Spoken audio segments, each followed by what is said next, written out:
Hello, and welcome to our discussion with Tristan Wimmer and some of the jumpers of 22 Jumps. Today, we will discuss parachuting with purpose, highlighting the lived experiences of veterans to raise awareness and hope for traumatic brain injury research to prevent suicide. My name is Chantel Ferland-Beckham. I'm a translational neuroscientist by training and now serve as the Director of Policy and Advocacy for Cohen Veterans Bioscience. Cohen Veterans Bioscience is a nonprofit 501c3 biomedical research and technology organization dedicated to advancing brain health by fast-tracking precision diagnostics and tailored therapeutics. As part of our mission, we are working collaboratively with world-class experts and our own in-house scientists to advance solutions for the invisible wounds, including post-traumatic stress disorder and traumatic brain injury. To start today's discussion, I'm going to begin by introducing traumatic brain injury and tell you a little bit about how our approach to research is an important step towards more individualized care for patients with TBI. Each year, approximately 2.5 million people experience a traumatic brain injury, or TBI. A TBI can result from a blow, bump, or jolt to the head that disrupts normal brain function. TBIs can also occur when the protective outer membrane of the brain is pierced by an object, such as a bullet or a knife. Military service members and veterans have an added risk of TBI from explosions experienced during combat or training exercises. The most common causes of TBI are falls, followed by being struck by or against an object, including sports-related TBIs in football and soccer, and motor vehicle crashes. But despite the misconception that a TBI is an event that occurs in isolation, for many individuals, a TBI is a chronic disease, with nearly 5.3 million people in the United States living with a permanent TBI-related disability. The severity of TBI can range from mild, which is sometimes referred to as concussion, to severe, which involves an extended loss of consciousness and is associated with a higher likelihood of death. Most TBIs fall into the mild category. This type of TBI can be more difficult to identify than severe TBI because there may be no obvious injuries to the underlying brain structures, and the pattern of symptoms can be more vague, often emerging weeks or even months following the injury, making it harder to connect the symptoms with the TBI causing event. But mild TBIs can and do often involve serious long-term side effects that can significantly impact a person's life.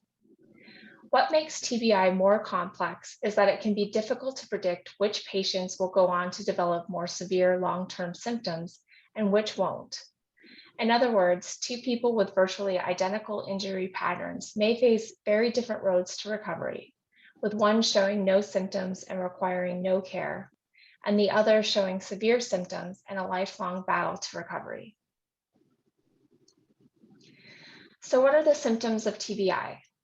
Since TBIs disrupt normal brain function, they can lead to a number of physical, cognitive, behavioral, and emotional impairments that can be transient or lead to long-term effects. Additionally, because TBIs are often associated with a traumatic event, many individuals with TBI also have symptoms of PTSD, leading to misdiagnoses and delays in treatment initiation.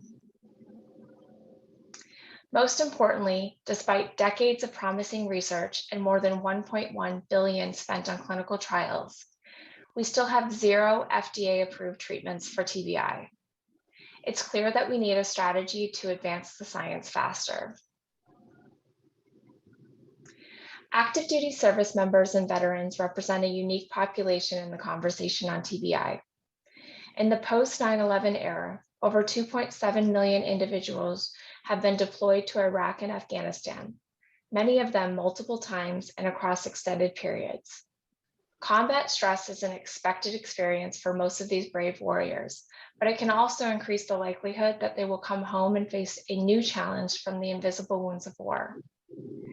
Military members also experience significant barriers to care for their invisible wounds, including isolation in a world that doesn't always fully understand their sacrifice, a system that can be hard to navigate, and multiple issues related to transitioning from service to civilian life. Stigma also presents a significant barrier to care, as many warriors believe that a TBI diagnosis will make them appear weak, hurt their future career plans, or involve medications with side effects that will impair battle readiness. But the cost of TBI is real. Nearly 20% of returning service members from the wars in Iraq and Afghanistan have reported a probable TBI, and our nation faces an epidemic of suicide among veterans and service members, with a staggering 22 a day dying by suicide. Both TBI and PTSD are significant risk factors for suicide. To make a meaningful impact on these statistics, we must treat the underlying conditions that contribute to these suicides. TBI research has been stymied by a one-size-fits-all methodology. But in reality, no two patients are the same, and many factors such as age, genetics, the number of previous injuries, and the patient's overall health at the time of injury can influence how someone will recover from a TBI or respond to a given treatment. Our goal as an organization is to move the field forward toward an individualized approach to diagnosis and treatment, one that incorporates an individual's unique environmental and biological factors to stratify patients into specific subgroups that can then be used to tailor the treatment to the individual, much like how we approach treating cancer. To do this, we need to first identify the barriers to progress in TBI. In 2019, in an effort to drive the development of a research roadmap for TBI, we hosted our second State of the Science Summit with over 100 thought leaders across academia, industry, government, and patient groups.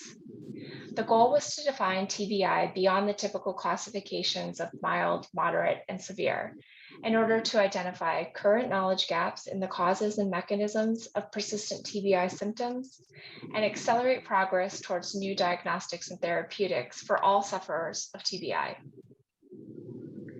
The resulting recommendations create actionable research priorities across 6 important domains to be prioritized by the research community.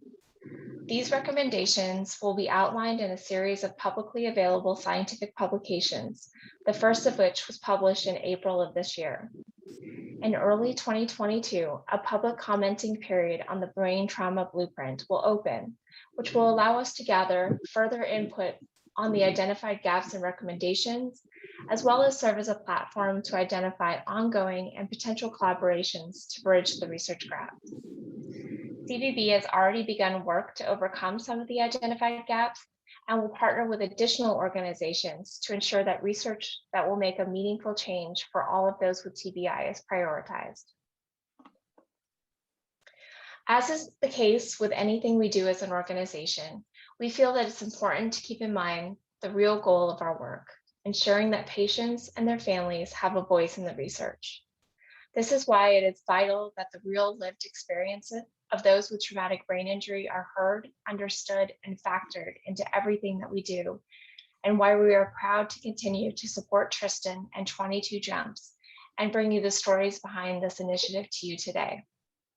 I'm delighted to now turn over the floor to Tristan Wimmer, who will introduce the remaining participants and start the discussion. Thanks, Chantel. So my name is Tristan Wimmer, and I am the founder of 22 Jumps. 22 Jumps is an organization that started in 2020, and it combines fundraising and base jumping to raise money for organizations that are doing the difficult work of trying to figure out the physiology behind traumatic brain injuries.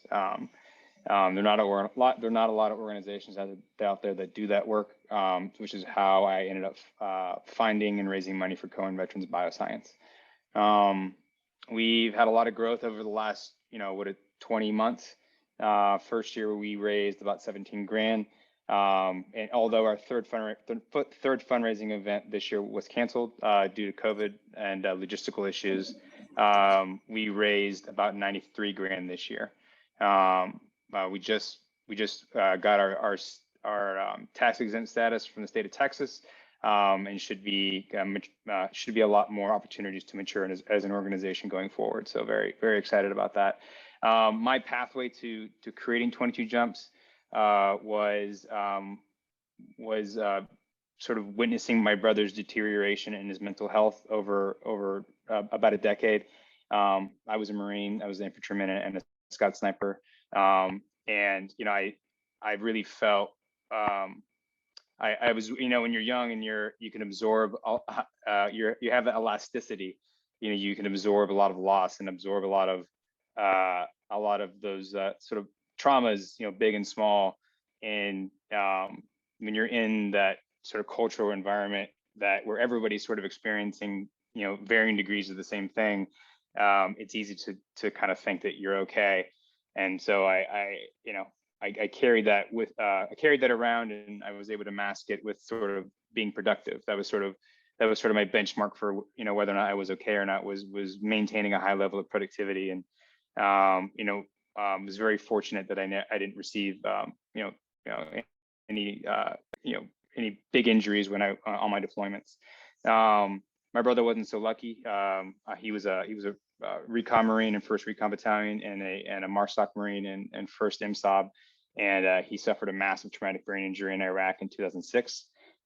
Really deteriorated his quality of life for the next 9 years, and ultimately took his own life in 2015.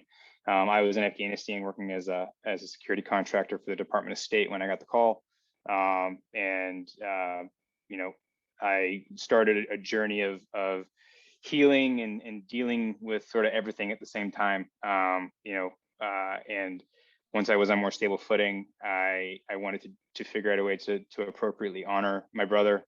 And what started out as a way to sort of honor my brother, through base jumping, an activity that he sort of introduced me to, has grown to be something much, much bigger. So I'm very honored that you guys are all here and willing to be a part of it, and very, very honored and humbled by those who continuously show support and make it what it is. Because I mean, it's I just do the jump. I'm just a stunt monkey doing the jumps. It doesn't work without the kind of all hands effort that people continue to put into it as the events pop up. So thank you for everybody. Like as I said, their most recent event was canceled due to forces outside of our control.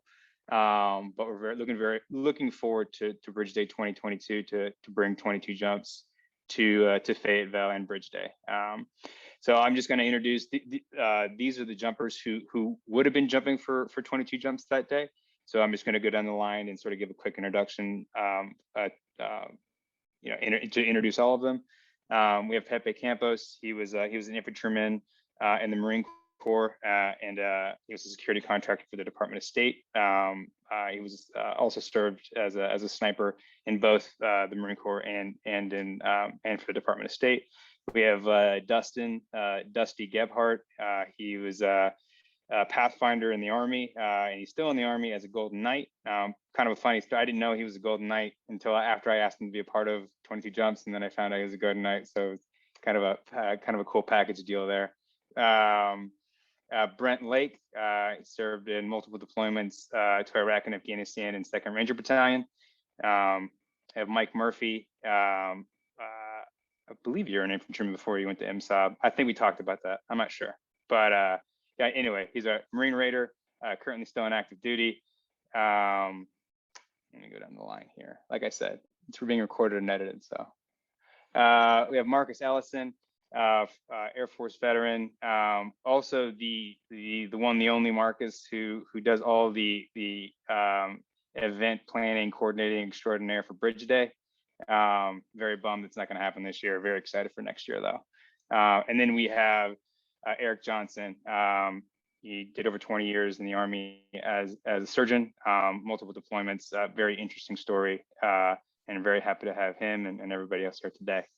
So I'm just going to ask a bunch of questions. These are in no particular order, just sort of like going to point and ask and, talk about, go on tangents, give us full or short an answer as you guys want to. So Pepe, tell us a little bit about your journey from the military and how you found your way into base jumping. So for me, how I came to be a base jumper, actually, I think I'll have to go back to 2005. Right before I got orders to go to Scout Sniper Basic Course, I started to skydive. with a scout sniper who was mentoring me to get to school. So I started skydiving then. Actually got in trouble with the instructors of Scout Sniper Basic course because they found out we were skydiving during the weekend. Apparently, the course wasn't hard enough that we thought we could go and skydive on the weekend. So, fast forward to leaving the Marine Corps with about 100 skydives. I went on to pick up base jumping shortly after. So I'm gonna start over just because. Go for it. So yeah. All right. So in 2005, I picked up skydiving while I was still in the Marine Corps, and at that point I started to hear about base jumping. I had no intention to ever base jump, just only because I was naive about what base jumping was, and I was having so much fun with skydiving. So I would go on to occur about 100 or so jumps prior to leaving the Marine Corps. And then after leaving the Marine Corps, I would go on to pick up a job as a security contractor overseas. And that's when I met an individual, former 18 Delta paramedic, Green Beret, and he basically said, come out to Twin Falls, I'll teach you how to base jump, just buy me a 12-pack of PBR. And that's when it was Kane Smith, Dustin, I'm not sure if you know him. But anyhow, he taught me how to base jump, and unbeknownst to me, base jumping came at the right time for me to actually, well, I guess you could look at it two ways. It allowed me to heal from what I had experienced in the military, because in many ways, base jumping provided so much of what I had in the Marine Corps, camaraderie, the community I needed, I wanted outside of the military. And so base jumping was a stepping stone for me to heal in a way. And so that allowed me to grow as an individual for some time until I actually, a lot of my life slowed down. And I was able to actually reflect on my past experiences. And that's when the symptoms of war kind of started to come. So in a way, base jumping was very healing. But once things started to slow down, I started going back to school and more time to reflect on my experiences. I probably fell in that bracket of veterans who were dealing with invisible scars of war. So fast forward to today, I continue to base jump. I find it very therapeutic and healing, and hope to share more of my story with other veterans and how it's helped myself transition out of the military. And I don't know, correct me if I'm wrong, but I think for me, like the part of like in the beginning, it was like those sort of like endorphin, adrenaline pops, but I think as I spent more time in base jumping, it's that, I think one of the things that I think I experienced, and I'm sure everybody here experienced, like there's like those times in the military where you're like hyper focused on one thing, or you're hyper focused on the task at hand, and there's not a lot of opportunities to replicate that outside of the military. At least I haven't found. And I found some things that you get the opportunity sometimes, right? Like being a paramedic or being in search and rescue, but like base jumping is like a gift in that way. Like you no matter what you're dealing with, you have to focus on this one thing right now. And I didn't realize how much of a gift that was until I got older, and I was kind of like unboxing all of my stuff all at the same time, that I had that as an outlet, like all the noise sort of going on in the background, and that filled my everyday life. And sort of, as I started that hike, like it would slowly dissipate to the point where you get like to the exit point, and then it was just like, it was almost all gone. Like the noise was almost all gone, and you had to like hyper focus. Would you say like that that you had the similar experiences? Yeah, to use the phrase in the now, to have those experiences that you would have. I think I wrote prior to entering a room or going on a mission, being fully present on the moment, because that's what mattered. Base jumping brought that that overwhelming feeling that I would have in the military. So yeah, absolutely agree with what you just said. Right. And Eric, what about you? Tell us a little bit how you got into, because I know you spent some time in parachute sports sort of while you were in the Army, and then you kind of got away from it. And then tell us a little bit about how you went from sort of military into base jumping.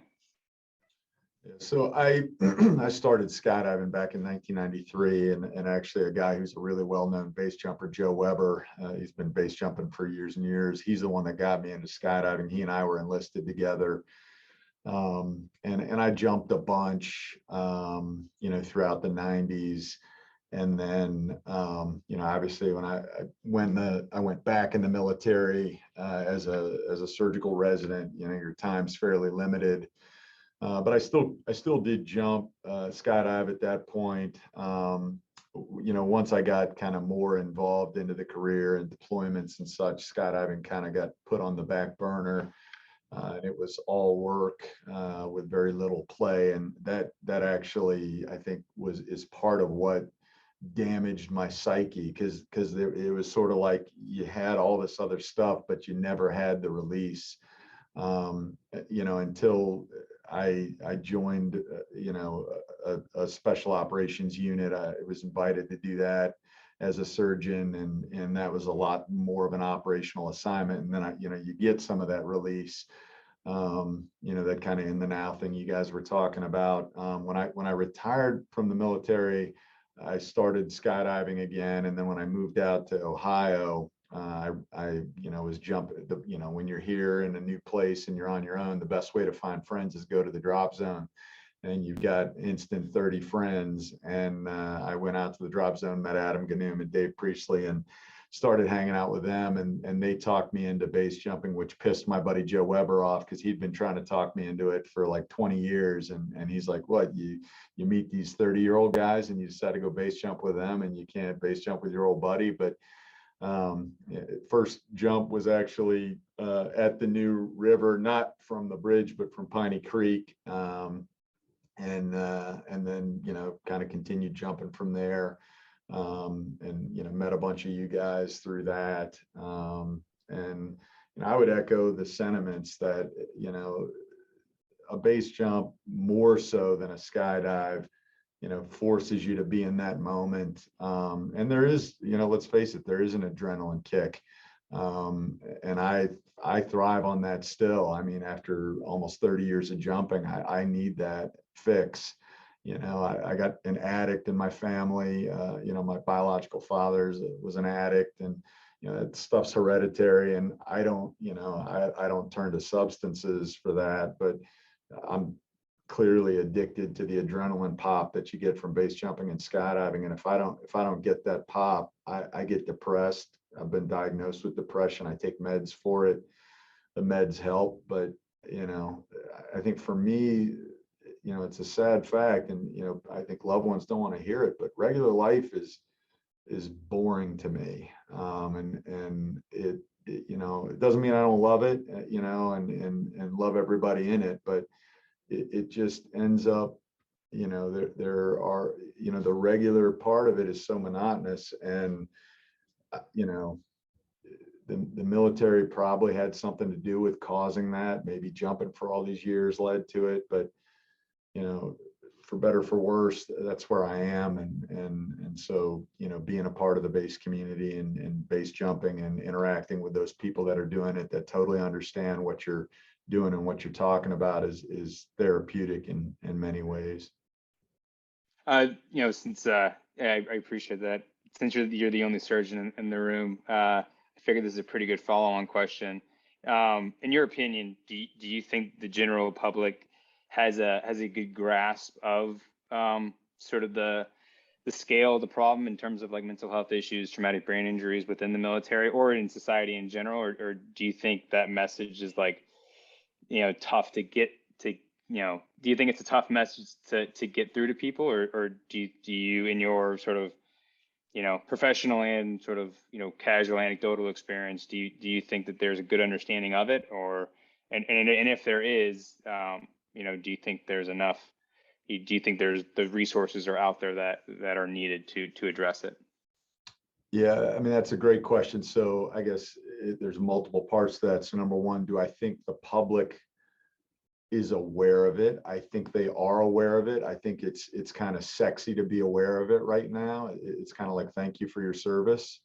It's the right thing. And I think the public cares about it, but I don't think they understand it. And case in point, and I don't know your brother's whole story, but let's talk about your brother, right? So he has trouble managing his own life. And certainly some of that was emotional outbursts and trouble interacting with other people. Maybe somebody has problems holding down a job. They act a certain way at work and people don't understand that. They don't give them leeway for that.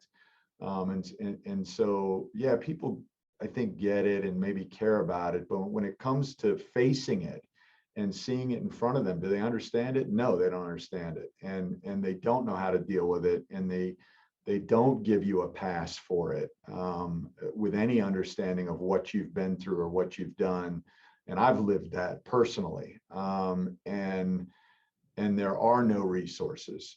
There are no appreciable resources for it. I mean, I think the VA tries hard, but look, they're a government organization with limited funding and their own difficulties. And so major shortcomings when it comes to dealing with stuff like this. And, your brother was a victim of that. Yeah. I mean, I can attest to that. I said in a previous webinar, we were having, it got to the point where we were having some like very candid conversation as to whether or not we should have my brother committed, and like that's a crazy option, right? Like that's Z option. That's not an A through C option, right? Like, but there's very little between, walking into a clinic and asking for your help for yourself and like sort of pulling that sort of that emergency lever to do something like that. There's not a ton in between. So yeah, we made all those calls, and there are not a lot of resources. My family can attest to that. So, Dusty, so you had a really cool write-up. You talked a lot about community and the importance of community within the military and sort of the community that the similar community that you've found within parachute sports. So tell me a little bit about that, like the sort of the overlaps in those community and how important it is to have that community sort of from one job set and mission set to another. I know that you're still in the military, but you're obviously occupying a very different role now than you had before. Yeah, and one of the big things was like when I trained, when we redeployed, our unit was shut down. So like all your boys just like went to the four winds. So I ended up back in aviation, which, not to play create drama between the grunts and the pogues, but it was a very different mission set. So it was very difficult to kind of connect with those people. And it was also in a transition of like when the Army was going like to more garrison rules, we had to we were squashing out toxic leadership and we weren't being so rude to people and using such harsh words. And I just came back with like all this anger and I couldn't get it out and I couldn't fix my problems. And I'd gone through a divorce while I was deployed as well. So like that was like all feeding back in and trying to reintegrate and everything. And I went to the drop zone and was like, let's go figure out what this is all about. And my first jump in Hawaii, I learned in Hawaii. And my first jump, the instructor, Randy out there, you do a tandem progression program. Sorry, I'm getting ahead of myself. You do a tandem progression program out there. So I did 2 tandems with him and he's like, hey man, I got a couple more loads, but after this, we're going to drink some beers and, and just kind of hang out and talk about stuff. And that was like the first time coming back, and not to condone too much drinking, because that creates its own problems. But it was just a sense of community, like a bunch of skydivers sitting around a bonfire. And it felt really similar to like my team that I deployed with, just in the sense that we were just like sitting around talking about nothing, but talking about something. And it turned out that everybody just really cared about each other there.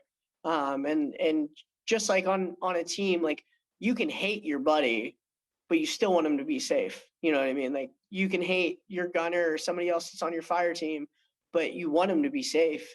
And then that was kind of the same thing. Like it didn't matter if it's a stranger, whoever it is, you just want that person to be safe. And it's kind of the same thing when we don't hear from our buddies for a while as veterans. We start reaching out. Right? Well, what's going on with this guy? Is everything okay? And air sports is very similar. You know, like, well, where's so and so been? You know, is everything all right with them? Let's call and check up on him, or let's kind of do a drop by and see what's up. And sorry, I'm kind of like going on a sidetrack here. It's kind of like a weird relation, right? Because if that person falls out of our group because they're not base jumping or skydiving or whatever it is anymore, we kind of lose contact with them in a lot of ways. And it's very similar to the military, where like that was like our person in the military, but we don't kind of have the military as that glue anymore. So we don't reach out. We don't take that step to go make that connection, not nearly as much as we need to. But yeah, that's definitely that was it for me. Like I didn't have like the too much of a fuel to like redeploy and like have my team back together, because I found that team in skydiving, and then eventually base jumping and everything else that we do. Do you, as a Golden Knight, do you get the opportunity to connect with, you know, veterans that have transitioned out and sort of be that sort of little elf on their shoulder and be like, hey, you should maybe try this, and you know, it's a lot of what you're missing, right? Because nobody told me, you know, that nobody. I mean, you know, my brother started skydiving and base jumping. I got out and I started climbing, and which has its community. And then my brother, you know, he started skydiving when he was in, and then got into base jumping. Actually, he got into base jumping while he was still in. And I remember watching him do a base jump and thinking it was like the coolest thing I'd ever seen anybody do, like in the world, you know. And then like to go down to Skydive Arizona, which was my home drop zone, and get to like start the process was like, wow, like this community is like full of people who think and act and, you know, like me, and you know, who value high performance, and so like, you know, do you get the opportunity as a Golden Knight to sort of reach out to veterans and those who are still in, to sort of inform people that like, hey, like, you know, parachute sports, you know, as a community has a lot of those things that you might be missing in your life right now? Yeah, absolutely. So what I do is I kind of travel around, and I work for USAREC. And one of the things that were like my primary job is traveling around and taking what we call centers of influence on tandem parachute jumps. And what that ends up leading into is most of the people that get out and create businesses or become chambers of commerce or whatever that are really supportive of the military are very often veterans. So it's really cool to just by proxy, or not even by proxy, but just by happenstance, take these people out on tandems and kind of show them that again. And they absolutely love it. And I'm like, dude, I live on the drop zone in Rayford, like come down or go to whatever your local center is, like log this jump, it counts, like go hang out. And if you don't have the money to do it, like let me know, I'll teach you how to pack. You can go be a packer and you're part of the same community. So it's super fortunate to be able to travel and run into these veterans and try to offer that connection. Nice. Mike, you're also still active duty, and you're you know, I think, you know, if I remember correctly, you're also like a free fall instructor, and do you do tandems as well? Yep, on the civilian Nice. side, yeah. Sorry, can you guys hear me? Yep, I do tandems on the civilian side. I don't do them at work, but Nice. yeah. So like just sort of a similar but different question. Do you like you know, you're still very much a part of those like intense cultures, right? The Marine Corps, special operations in the Marine Corps is one of those like intense cultures, right? And you have, you know, you have that intense culture that is your job, and then you also have, you know, this other sort of overlapping intense culture, you know, of skydiving and base jumping. You know, are there, still being an active duty person, you know, service member, are there a lot of benefits that you can sort of articulate and put your finger on to having, you know, the ability to have both at the same time? Unlike, you know, a lot of us in this group, you know, we sort of discovered parachute sports and base jumping sort of after we got out of the military. You know, you and Dusty are unique in that you're sort of having these experiences simultaneously. You know, what would you say are some of the benefits of having these like simultaneous experiences? So I think the biggest one is just having that support structure already there for when the time comes to do to process out of the military. Already having that support structure in place, because that community is, like you guys have all talked about, it's very supportive and very like-minded people.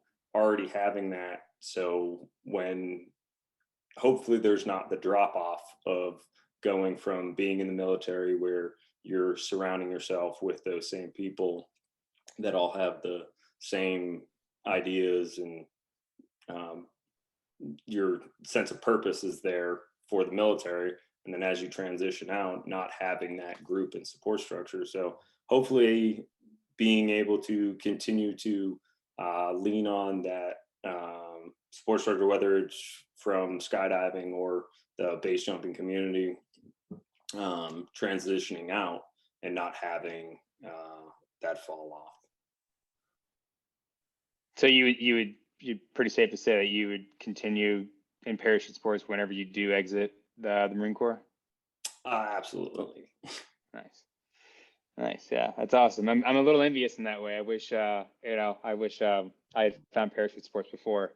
Like I said, I kind of put all my eggs in the climbing basket, and had some great times, and you know, and learned a lot of like really valuable skills that translate well. But yeah, I wish I had found it earlier. So very. And on the so I originally actually joined the Marine Corps, and I was motor T, and I quickly realized that I wanted to jump out of planes.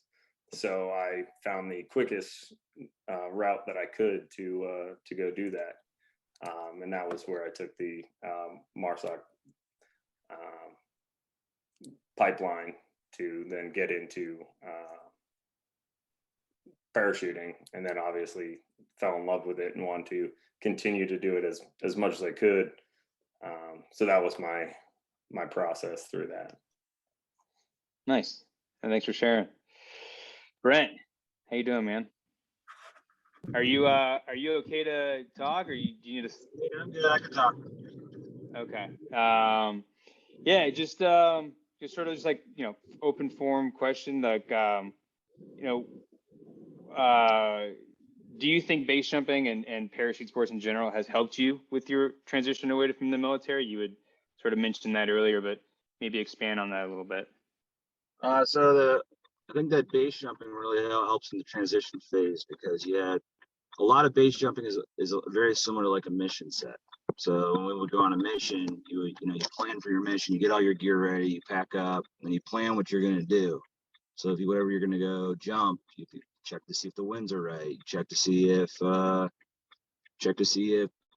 you know where you're going to land, how everything looks. I mean, you're with a bunch of your friends, and you're all getting everything together, planning everything, and then going out and executing. And I think that is a very, very similar parallel to what you do inside of the military. It kind of reminds you of it. And The camaraderie is the same thing. Same thing with that.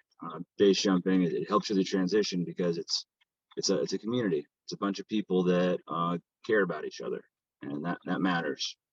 That matters when you're trying to get out and you have and if you have a problem, you can always, I can always call Tristan whenever if I need something. I call Tristan more than once.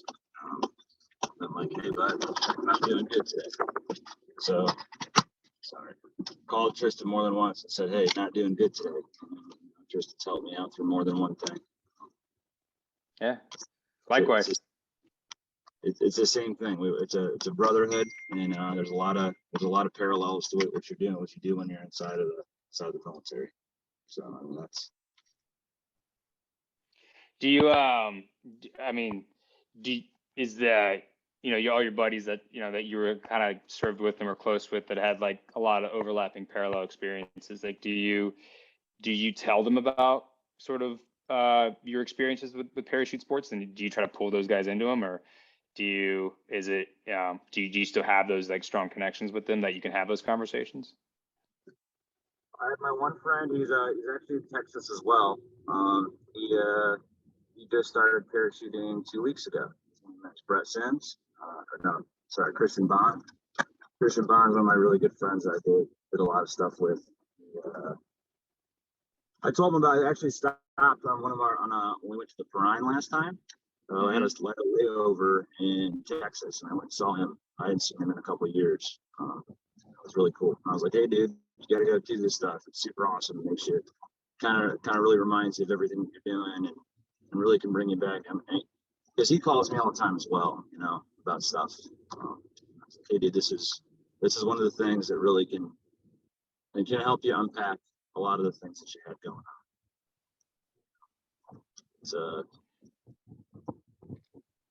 It's a beautiful thing, and I'm really fortunate. I'm really fortunate that I have this. Really, you. I mean, you were there for the first base jump I ever did.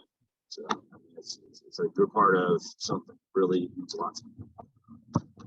Yeah, you nailed it, man. It was awesome. I was really cool. I didn't know it was your first. Well, maybe I did know. I can't remember. But yeah, it was really cool to be a part of. Yeah, definitely something I'll always remember. If you could, if you had like a huge platform and you could tell everybody, two things that you want everybody to understand what it's like to live with like a traumatic brain injury or post-traumatic stress or moral injury. If there's two things that you can sort of convey to everybody, like you had the floor, nobody was going to interrupt you. You could tell everybody two things that you wanted them to know. What would those two things be? You have all this stuff, and you don't want to like pretend like you don't want to talk about something that you have, an issue that you have, right? Because no one ever wants to pretend, like especially for the infantry and in the military, you're always good, right? Everybody's always good, 24/7. Hey, you good, bro? I'm good. It's not. It's really kind of a little bit. People usually don't talk about that kind of stuff, especially like with TBIs and stuff like that. But I mean, it's a real thing. I mean, I'm pretty sure that I have one, and I'm pretty sure. It's a difficult thing to like kind of admit to yourself, I guess is the way to put it. For me, it took me a minute to admit it. Hey, you probably might have something going on. So I mean, something else that there's really not a lot of. I mean, I feel like I probably should have had some sort of recourse, like when I was, you know what I mean? Stuff like this. If you had like an issue, so I guess why didn't I dig into this earlier? I guess is my question. That's something that I like to ask myself. Like as far as like I was in a special operations unit. I did, and I've been blown up more than once, and this never even crossed my mind. I guess is a good way to put it. Like I might have a brain injury or brain issue, and I think that's something that I guess something that has to do with. I like to see something that has to do with people trying to get it or look into it more. I guess is a good way to put it. I don't know. I'm sorry, man. No, it's all good. It's all good. So you would say like if I could like summarize that, you would like to see like a cultural shift, like an awareness shift towards like, because I can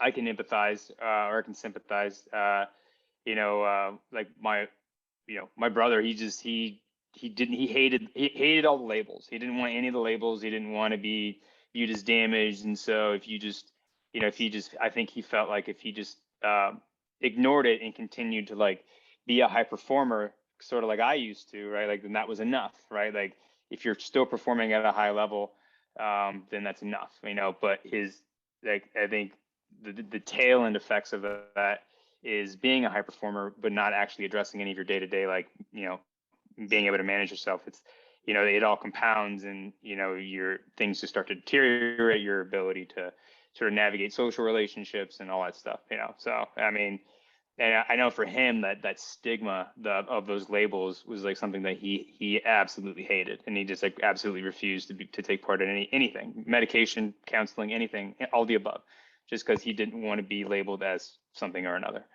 And I think that stigma is really strong, really strong. I mean, I know, when I started doing 22 jump stuff, a bunch of guys from my old battalion reached out and they're like, hey, I'm really glad what you're doing. Like, last year or 2-3 years ago, this and this happened. Like, would love to, love what you're doing. Keep doing what you're doing. And like guys that I thought I knew really well, sort of were coming out of the woodwork saying, kind of sharing their experiences with me. And these are guys I would have considered like really good friends. Or I do consider really good friends, but like everybody just kind of keeps it inside, and nobody wants to like start that ball rolling, or very, very few of us do. So That's appreciate you really. That's a big thing. I mean, that's, to get the ball rolling and get something going on for these people. I mean, including me. We're just being real about it, but like including me. I mean, I agree. It's a huge stigma. It's a huge thing, and it's just how it is in there. It's just how it is. And I agree. What you do is you just kind of, as long as you can stay doing well, and you're doing well, and you just take all that stuff and stuff it real deep down inside, and then you take your and whatever's happening to you, you just pretend like it's not really the right answer. Yeah, I appreciate you being a part of it, man. I really do. So Marcus, this next question is for you. You have a lot of touch points, with the base jumping community. What are some of the impacts that you have seen base jumping have on improving the mental health, not just people in the military, but sort of like improving the mental health of people that they get into it, and being a lightning rod for people who may be struggling in their lives, sort of inside and outside the military. So like, just kind of talk to us about being a lightning rod yourself for base jumping. How do you how have you seen base jumping affect people's lives? Being in the privileged seat that I'm in, as an event organizer, and I say that because like I'm not any particular special person as it pertains to the base jumping world. I'm just another guy that jumps, and for me personally, I really enjoy sharing this experience with other people, and what base jumping, especially around Bridge Day, has done. Because typically 20 to 23% of those jumpers are all brand new jumpers or first time base jumpers who may have had their experience in skydiving or whatever through the military or not. But Bridge Day itself is this platform for people to get into our sport and be a part of that community that we're all talking about, like you guys have all mentioned. Base jumping or parachute sports in general has given you a mission oriented or more of a team feel, because everybody is always looking out for each other, whether it's at a big event like Bridge Day or KL or whatever it is.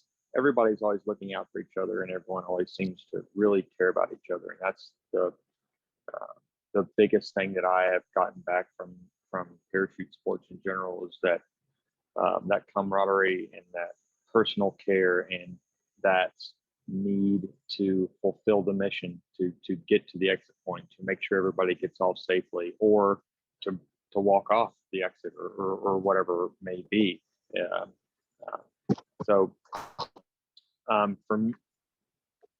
For me personally, I feel this need to produce and put on Bridge Day every year to provide that environment for people to come together, that don't get to see each other all the time. You know, Tristan, for example, like I think Eric mentioned earlier, Adam Ganoon, also the same person. That's the way I met you, and it gives us and the rest of this community this once a year collective environment to get back together, talk to each other, share our experiences, and provide us a place to learn and share in the parachute world. Me personally, I have always found that base jumping, and I've done a ton of base jumps here, especially as a noob by myself, because there aren't any other jumpers here really other than me full time. And I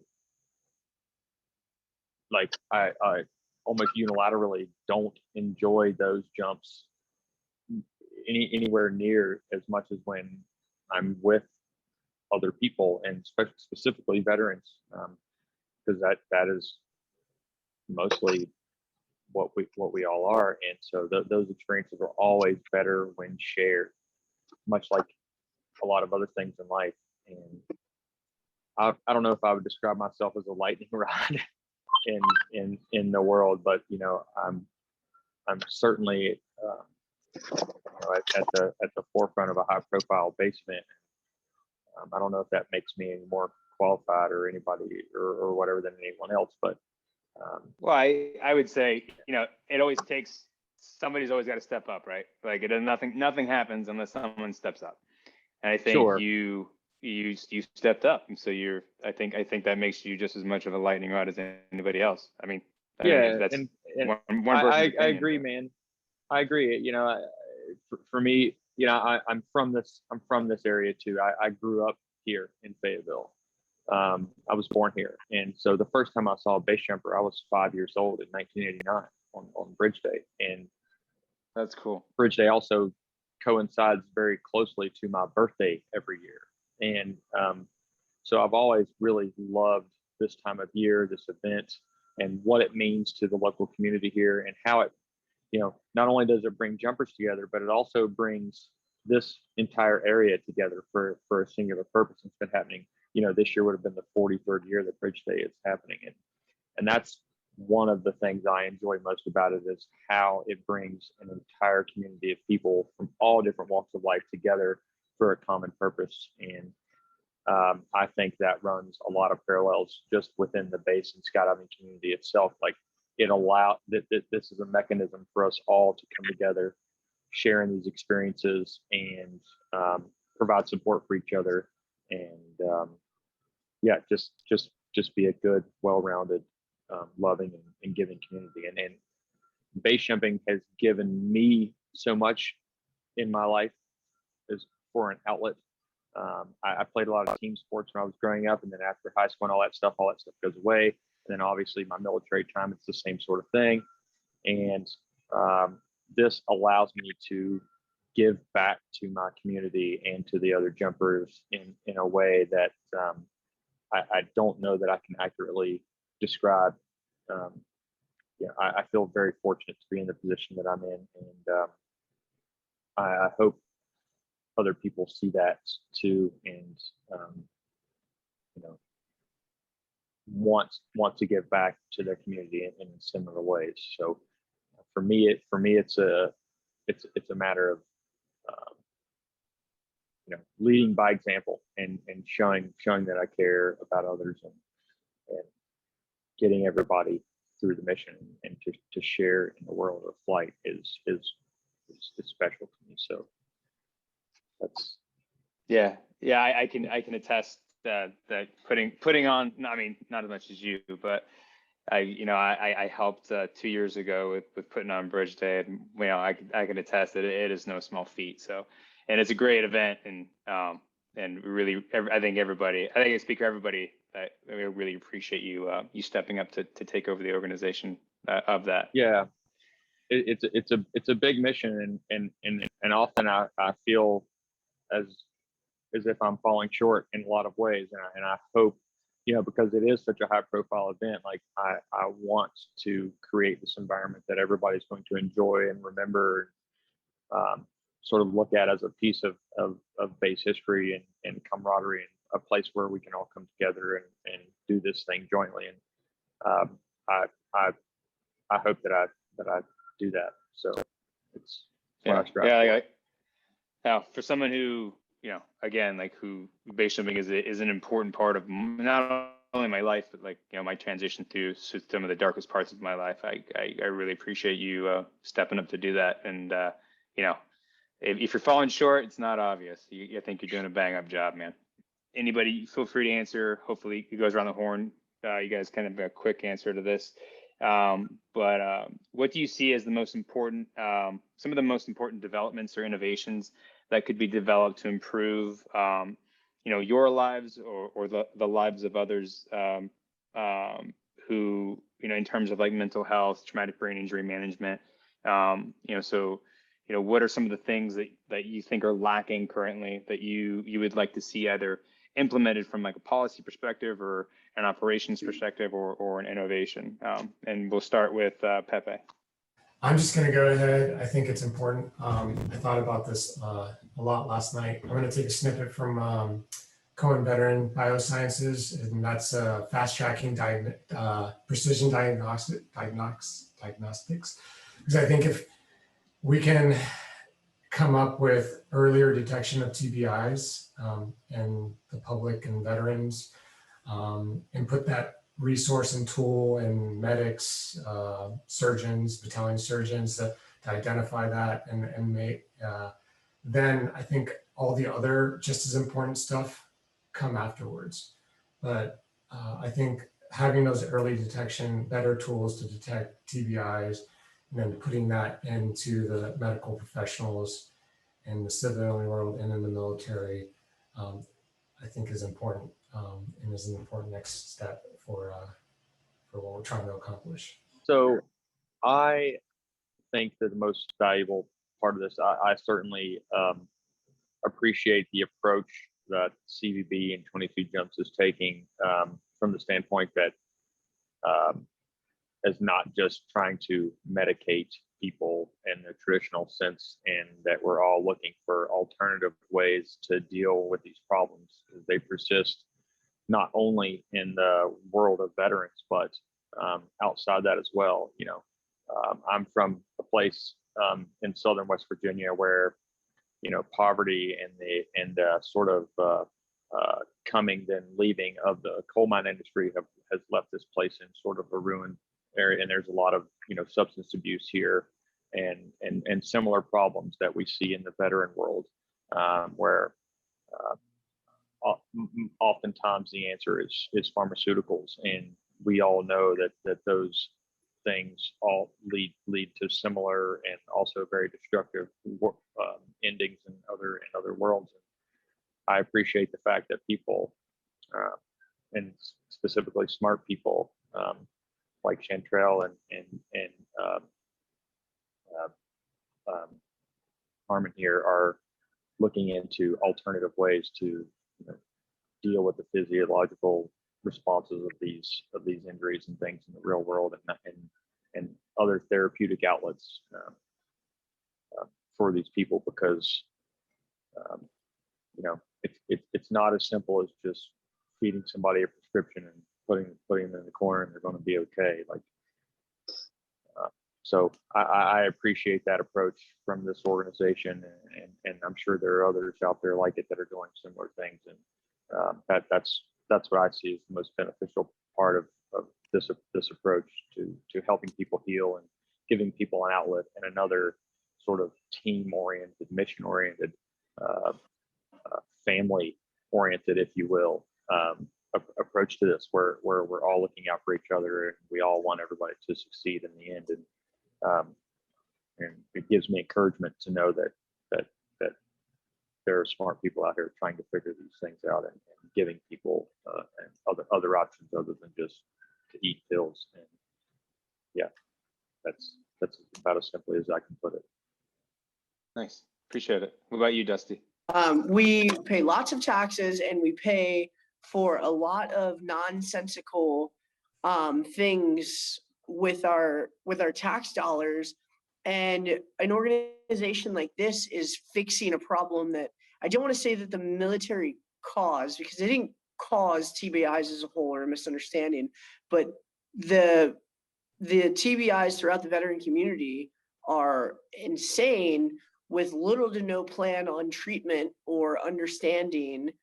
And if we are going to fund all these other things, why are we not funding a project like Cohen Veteran Bioscience, where you guys are trying to fix this for us?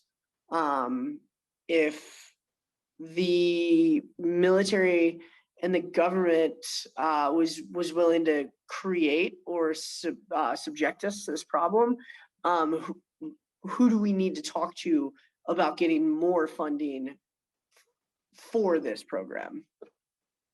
And I guess that would be my policy change, is more funding for this program and more support, which we're trying to do, but we also have taxes for that. Right. Appreciate it, Dusty. Thanks. Mike, what about you? Yeah, I think one of the big things is just the awareness of TBIs and some of their effects that they have. And then as we continue to bring awareness to it, kind of lessening that stigma that is there for having TBIs or some of the other mental health related injuries, and lessening that stigma. So there's more people that actually are reporting those injuries to further help and diagnose those earlier on in the process.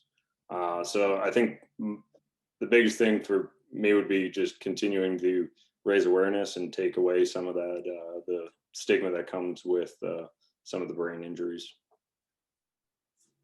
And Eric, what about you?